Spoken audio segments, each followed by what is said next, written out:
Se cumplieron hace poco tiempo 5 años de un fallo histórico, diría, de la Corte Suprema de la Nación que ordenó el saneamiento de esa cuenca y vamos a repasar qué está pasando. Esa va a ser la premisa para hoy. Nos van a acompañar, entre otros, Marisa Arienza, que es un poco la culpable de la polémica que se armó, digo, porque es la fundación la que hizo ese relevamiento. Junto con el Instituto Blacksmith de Estados Unidos, Green Cross y Blacksmith, hacen un ranking todos los años de los lugares más contaminados del mundo. Y en este caso nos dividimos los lugares porque no podíamos llegar a todos, Green Cross. Nosotros nos ocupamos de los lugares de Europa del Este y Blacksmith se ocupó de el Riachuelo y algunos otros sitios de los que aparecen en el top 10. Pero firmamos el documento de manera conjunta, por lo tanto somos corresponsables. Después nos vas a explicar cuáles fueron los criterios que hicieron. No. De cualquier manera me parece muy bienvenida la polémica porque nos obliga a hablar del tema. Exacto. Y está bueno que hablemos del tema. También estará Andrés Nápoles, que es director de la Fundación Ambiente y Recursos Naturales. ¿Sí? Sí. ¿Sos qué? Director ejecutivo. ¿Y profesionalmente tenés...? Soy abogado y en el caso Riachuelo vengo ya hace una década trabajando en distintos lugares. Incluso fui el que patrociné o llevé junto con la organización a las organizaciones no gubernamentales a la Corte. Claro, ustedes fueron uno de los actores de la presentación, sí, eso lo tenía claro. Y Gabriel Lorenzo, que es jefe de Relaciones Institucionales de la Fundación Por la Boca. Sí, es una fundación que venimos trabajando también más de una década sobre el tema ambiental en la cuenca, cuestiones que tienen que ver relativas al saneamiento y a la recuperación de esta cuenca. Este es el tema para hoy, acompáñanos, la situación del Riachuelo. Desde hace más de 200 años, el riachuelo ya no es ni incoloro, ni inodoro, ni insípido, sino más bien una masa viscosa que en nada se parece al agua. En sus profundidades convergen historias de corrupción, promesas incumplidas, basura urbana, residuos cloacales, hidrocarburos, metales pesados y la eterna deuda de los 1000 días de María Julia Alzogaray para volver a nadar en sus aguas. Más de 5 millones de personas viven en los alrededores de la cuenca Matanza y Riachuelo, que se extiende a lo largo de 64 kilómetros y recorre 14 municipios.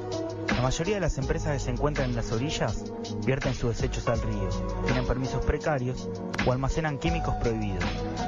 Del total de los establecimientos, solo un 3% posee plantas de tratamiento.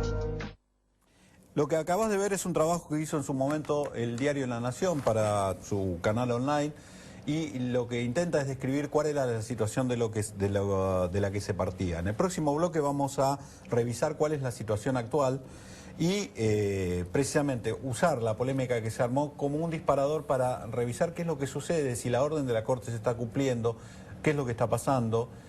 La sensación para los que transitan por el lugar está clara, todo parece un poco más limpio que hace algunos años, pero también hay denuncias muy concretas de que se siguen vertiendo una serie de contaminantes. De hecho, alguna normativa de la CUMAR, que es la asociación que está encargada de las políticas de saneamiento, todavía lo permite. Eso es lo que vamos a hablar desde el próximo bloque. Acompáñanos.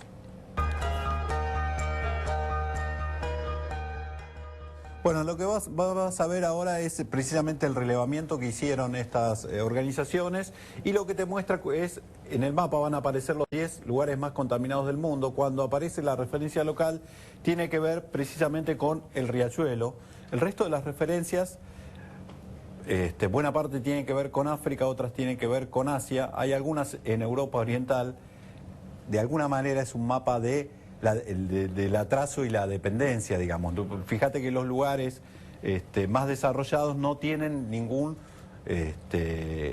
foco contaminante que por lo menos cataloguen como para ingresar en este ranking. ¿Lo entendí bien o lo leí mal? No, perfectamente. ¿Y cuáles son cómo desarrollan esto o cómo arman este ranking? ¿Cómo ponderan que algo está más contaminado que otro o que tiene más poder contaminante? Bueno, el criterio que se usa en estos estudios es que hay 200 millones de personas que viven sobre cuencas y de estas cuencas, cuánta cantidad de gente está expuesta a contaminantes donde realmente bajan su expectativa de vida o le hacen una vida con un nivel de morbilidad y de incapacidades a lo largo de esta que transforman la calidad de vida en una muy mala calidad de vida.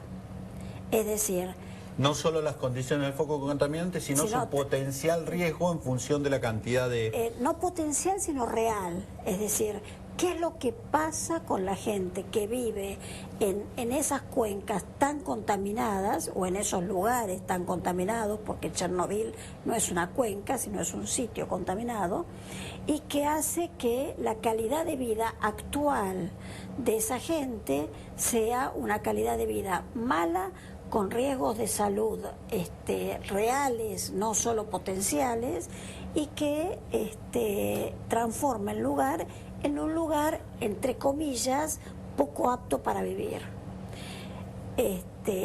Estos son las características para que el público lo entienda.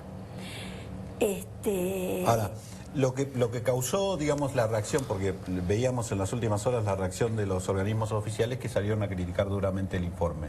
Igual eso es una tendencia muy argentina: maten al cartero, tapemos la realidad y matemos al cartero. Yo entiendo la incomodidad que deben tener un gobierno o los gobiernos que se están ocupando de este tema, porque por muchos años no se hizo nada, digamos. Yo hablaba de Desidia y tiene que ver con eso, y ahora... supuestamente están haciendo algo. Está bien que necesitaron una orden de la Corte para hacerlo, no hay que reparar en eso, digamos, pero por lo menos estarían haciendo algo. Pero ¿qué es pero yo quiero decirte algo. Creo que todos estamos de acuerdo. No creo que nadie que haga una medición realista sobre los lugares que acá están nombrados digan que no son. Pueden decir, no está en el ranking 8 porque yo elegiría tal vez como en el ranking 8 a otro, pero que está dentro del rango de los lugares más contaminados del mundo. Ahora, lo que sí tengo que decir, en mi calidad de presidente de Green Cross Argentina y en mi calidad de miembro del directorio de Green Cross Internacional, que en el informe hay una omisión que fue saldada en lo que se dijo a los medios cuando le hicieron preguntas, en que esto era casi una foto estática. Y tienen razón las autoridades de enojarse, porque acá no está reflejado los avances de los últimos años. Claro. Entonces, cuando el ministro Mussi salió a decir, estos datos son viejos, yo le diría, los datos son parcialmente viejos, en tanto no toman en cuenta lo que se ha hecho, y eso está muy mal. Hay una omisión grave. Y por el otro lado, hay tomadas muestras por el Blacksmith, no por nosotros, del mes de noviembre de 2013, de agua. Entonces, ¿de ahora? ¿De noviembre de 2013? En noviembre del 2013 el Blacksmith vino, se metió en el riachuelo y tomó muestras. ¿Hace pocos días? Hace pocos días, sí. Entonces, yo lo que les quiero decir es esto. La foto que muestra esto no contempla el cambio de los últimos 5 años. Pero la situación sigue siendo grave. Lo que sí es que una situación gravísima de más de 100 años no puede cambiarse de manera mágica en 5 años. No, está clarísimo. Ahora, lo que se hizo, se erradicaron barrios que estaban a la vera del coso, pero algunos se relocalizaron. Se hizo la limpieza y la remoción de la chatarra del lecho, básicamente, del riachuelo. Se están haciendo acciones de limpieza. Vos me contabas, por ejemplo, algunas que sí que son interesantes. Me decías que está licitando la Ciudad de Buenos Aires la recolección de residuos por agua. Correcto. Contá eso. Básicamente me parece que hay que ponerle un poquito más de contexto, porque si no nos quedamos con la foto de que estamos limpiando los residuos sobrenadantes, pero el riachuelo tiene 3 fuentes básicas de contaminación. Uno son las cloacas, otro son las industrias y otro son los basurales. Eso quiero ir luego. Bien, la ciudad está haciendo un programa de limpieza de márgenes y ahora como parte de lo que significa la transformación de un problema en una política pública, lo lleva a lo que es la nueva licitación de residuos, en donde va a haber una limpieza por agua. ¿Por qué es importante esto? porque digamos, la tradición, la cultura de los asentamientos que están sobre el borde del riachuelo, uno de ellos la Villa 21-24, que es una villa consolidada prácticamente, Importante. es arrojar los residuos al río porque no tienen recolección de residuos en el barrio. Entonces no entra el camioncito, no entra la recolección y va todo ahí. Por supuesto, es el lugar de arrojo, por eso lo que se muestra en las imágenes son los basurales acumulados, que ahora ya no están más. Si uno va a la Villa 21-24, el borde de lo que es la vía del tren ya no encuentra más ese basural, ni ningún otro. Por eso es importante y positivo. Ustedes, ¿qué es lo que vieron en los últimos años? Y luego sí vamos a ir a la situación actual. Yo creo un poco, acá lo que decía Andrés, es obviamente no se puede tomar parcial, pero sí es cierto que vos bien decías que está bien, hubo una orden judicial, pero a partir de esta cuestión de la causa Mendoza, la realización de la CUMAR fue muy importante. Primero porque hoy tenés una información pública, que antes no tenías. Y una política única de 14 municipios, que antes no lo tenías. Nosotros lo que vemos en estos últimos, por lo menos dos... política de Estado. Has marcado dos cosas que son muy importantes. En el país del ocultismo estadístico y en el país donde las políticas de Estado no existen. Exactamente, y esto hay que decirlo también. Bien decía... al César, lo que es del César. Que este informe, todos coincidimos, 200 años de desidia, sabemos el estado que está en Riachuelo, quizás...